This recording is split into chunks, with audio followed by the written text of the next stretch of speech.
के पात पारा उगलन जितवाहन बाबा झांके झूके हे करीले खरजी गुतिया से झांके झूके हे करीले खरजी गुतिया से झांके झूके हम तो से पूछे बरतियाए बरतिया से किकरा लागी हे करेलो खरजी गुतिया से किकरा लागी हम रोजे बेटावा पुस्कारा ऐसन बेटावा से उनके लागी हे करीले खरजी गुतिया से उनके लागी। जय श्री हरि विष्णु, ओम नमः शिवाय। प्रिय दोस्तों, मैं मितु शुक्ला एसपीएम ब्लॉग में आप सभी का स्वागत करती हूँ। आइए इस वीडियो के माध्यम से जानते हैं 2025 में जीव पुत्रिका व्रत कब रखा जाएगा, किस शुभ मुहूर्त में पारण किया जाएगा। नहा खाए से पारण तक की संपूर्ण विधि विधान जानने के लिए बने रहिए मेरे साथ मेरे वीडियो में। अगर मेरी वीडियो अच्छी लगती है तो वीडियो को लाइक अवश्य करें, चैनल को सब्सक्राइब करें, बेल आइकन को प्रेस करें, जिससे मेरी वीडियो का न्यू नोटिफिकेशन सबसे पहले आप सभी के पास पहुंचे। प्रिय दोस्तों, सबसे पहले मैं बता दूं कि इस व्रत को माताएं बहनें क्यों रखती है। अपनी संतान के लिए एक खास करके साल भर में एक बार आती है जो पितृपक्ष की अष्टमी तिथि को इस व्रत को रखा जाता है। इसमें किन देवता का पूजा किया जाता है, माताएं बहनें को अपनी संतान की लंबी उम्र के लिए क्या करना चाहिए, उन्नति के लिए क्या करना चाहिए, अपने बच्चे की संतान की खुशी के लिए क्या करना चाहिए। तो प्रिय दोस्तों, ये सारी बात मैं आज इस वीडियो के माध्यम से शेयर करने वाली हूँ। तो कमेंट बॉक्स में जय जितवाहन बाबा या जय जगत जननी जगदम्बा अवश्य लिखें, क्योंकि ये माता रानी का ही व्रत है। माता रानी जगत जननी जगदम्बा माँ दुर्गा का ही ये व्रत है। संतान को यही दीर्घायु बनाती है, यही संतान को अखंड आरोग्य प्रदान करती है, संतान की आयु लंबी यही माँ करती है, क्योंकि इनका सौभाग्य और गोद दोनों ही अखंड है। एक गणेश की माँ है तो शिव की पत्नी है, तो ये माँ सर्व समर्थवान है। यही राधा, यही रुक्मिण है, यही तारा है, यही ज्वाला है। तो प्रिय दोस्तों, जो बहनें का अगर बच्चा बीमार है उनको क्या करना चाहिए, जिनके जो बच्चे हैं कहीं से सफल नहीं हो रहे हैं तो उनको जीव पुत्रिका के दिन क्या करना चाहिए, यानी जितिया व्रत कैसे करना चाहिए। तो सबसे पहले मैं बता दूं कि ये जितिया व्रत है 2025 में बहुत दिनों के बाद ये शुभ संयोग आया है, क्योंकि 100 साल बाद ऐसा संयोग आया है, जो कि उदया तिथि में अष्टमी होने के कारण इसका और ही महत्व बढ़ गया है। तो सबसे पहले माताएं बहनें हैं उनको किस दिन नहा खाए करना है, किस दिन उपवास करना है और किस दिन पारण करना है। ये जितिया व्रत छठ व्रत से कम नहीं है, उतना ही महत्व है जितना छठ व्रत का महत्व होता है। पहला दिन नहा खाए किया जाता है, उसी दिन से अपने मन में अपने पुत्र के लिए महा जगत जननी जगदम्बा जितवाहन गोसाई से लंबी उम्र आयु आरोग्य के लिए प्रार्थना किया जाता है। सबसे पहले जल्दी से उठ करके जो माताएं बहने हैं सो तेल खारी झिगनी के पत्ते पर, देखिए दोस्तों ये है झिगनी के पत्ते, इस पर हम लोग क्या करते हैं, थोड़ा सा खारी रखते हैं। एक खारी है, इस खारी को रखा जाता है, इस पर पानी में भिगो करके ये जितिया का के नहा खाए के दिन इस विधि को किया जाता है। 4 पत्ते पर रखा जाता है, चीलो, सियारो, जीवत और जितवाहन के लिए इसको भिगो करके उसके बाद इस पत्ते पर रखा जाता है। 4 पत्ते पर रखा करके जो माताएं बहनें खरजिगुतिया करती है अपने संतान के लिए, उसके बाद इस पर सरसों का तेल रखा जाता है। ये पहला दिन का नियम है। इस तरह करके अगर गंगा में आप स्नान कर रहे हैं तो उसको प्रवाहित किया जाता है। और दूसरा दिन इसी विधि को बेल के पत्र पर रखा जाता है। ये बेल का जो बीच वाला पत्र है, इस पर तेल केवल रखा जाता है। जो तेल आप नहा खाए के दिन रखते हैं, चील्हों सियारो जीवित जितवाहन को देते हैं, वही वाला तेल को आपको जिस दिन उपवास है यानी 15 तारीख को इसी तेल को रखे और उसको बेल के पत्र पर जैसे हम लोग करते हैं उस विधि से बता रही हूँ दोस्तों। आप लोग जिस तरह से करते हैं उस तरह से देख लीजिएगा। उसके बाद थोड़ा थोड़ा इस पर तेल रखा जाता है।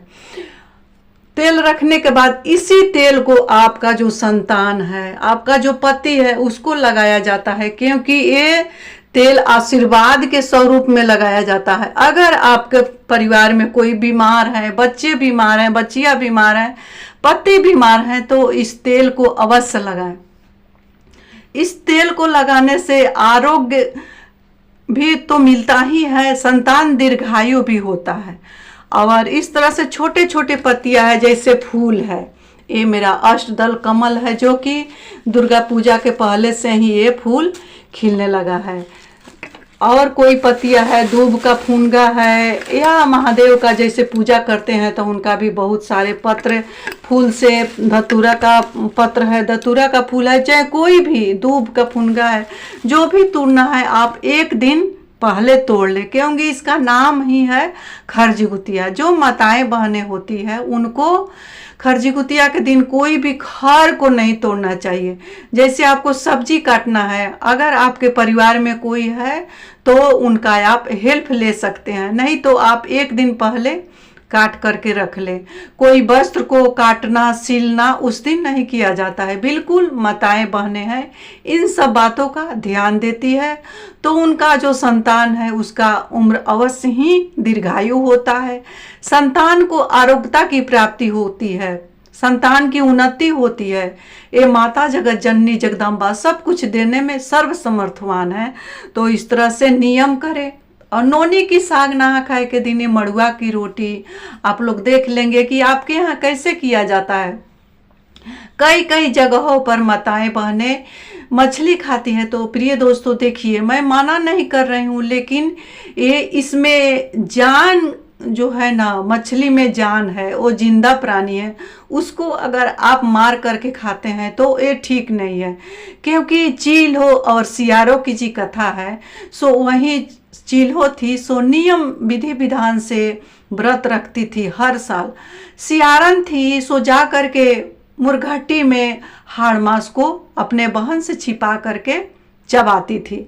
इसीलिए उनका जो दूसरे जन्म हुआ तो उनका जो संतान होता था और मर जाता था। चीलो विधि विधान से कुछ भी नहीं मिलता था तो गौशाला में जा करके नीचे दूध गिरता था, उसी को अपने चोंच में स्पर्श कराती थी। उसके बाद उसको जो कुछ मिलता था उससे वो पारण करती थी, लेकिन उसका कभी विधि टूटता नहीं था। घर में कुछ रहे या ना रहे, विधि नहीं टूटता था। सियारन थी, उसको भूख बर्दाश्त नहीं होता था। सब किसी को भूख बर्दाश्त नहीं होता है, लेकिन दृढ़ संकल्प अगर होता है कि मैं अपने संतान की दीर्घायु के लिए, लंबी उम्र के लिए, उन्नति के लिए व्रत रखूंगी, तो किसी भी तरह बीमार भी रह करके जो माताएं बहनें हैं सो व्रत रख लेती है। किसी किसी के मन में होता है कि मुझसे उपवास रहा ही नहीं जाएगा, तो अपना मन से, मन का मते अगर चलना है तो उपवास नहीं रहा जा सकता है।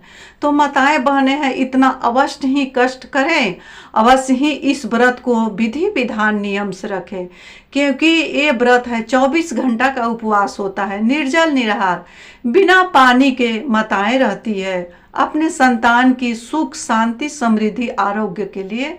तो इस व्रत में इस तरह का विधि विधान नियम करें।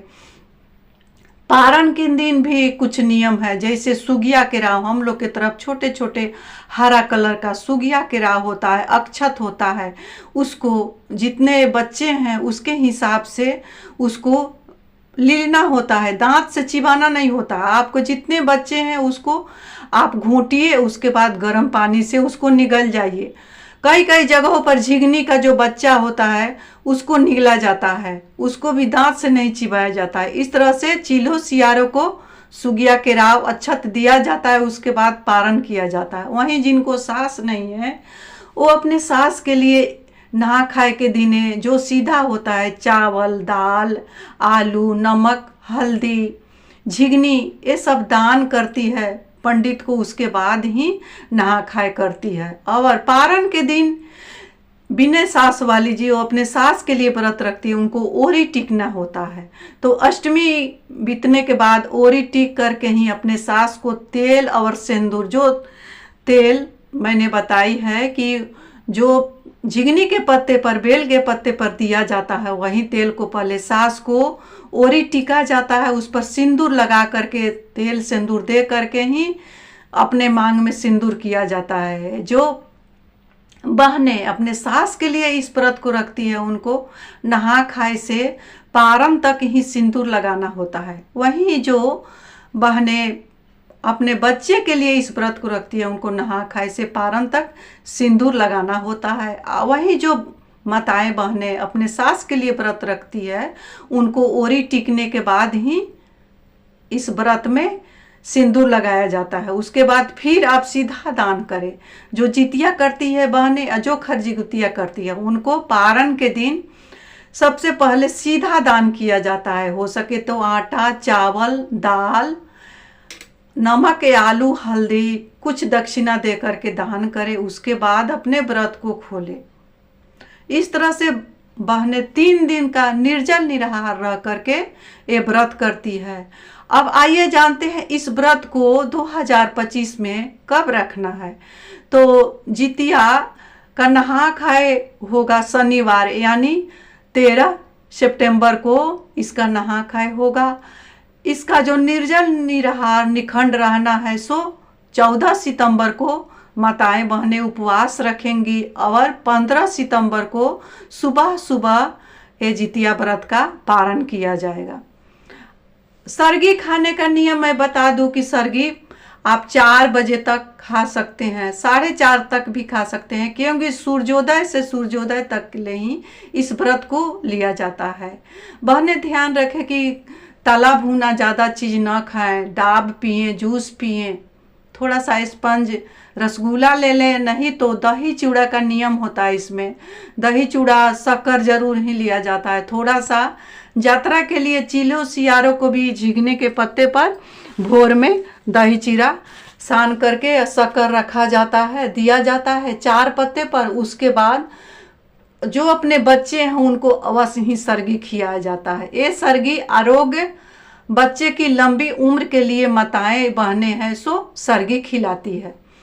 कोई व्रत में आप अपने बच्चे को सरगी खिलाएं या ना खिलाएं, लेकिन इसमें थोड़ा सा भी सरगी, जब माताएं सरगी खाती है उससे पहले अपने बच्चों को ये सरगी खिलाती है। बच्चा सोया हुआ भी है, थोड़ा सा जगा करके मुंह में स्पर्श करा करके तभी जो माताएं बहनें हैं सो अपने खुद सरगी लेती है।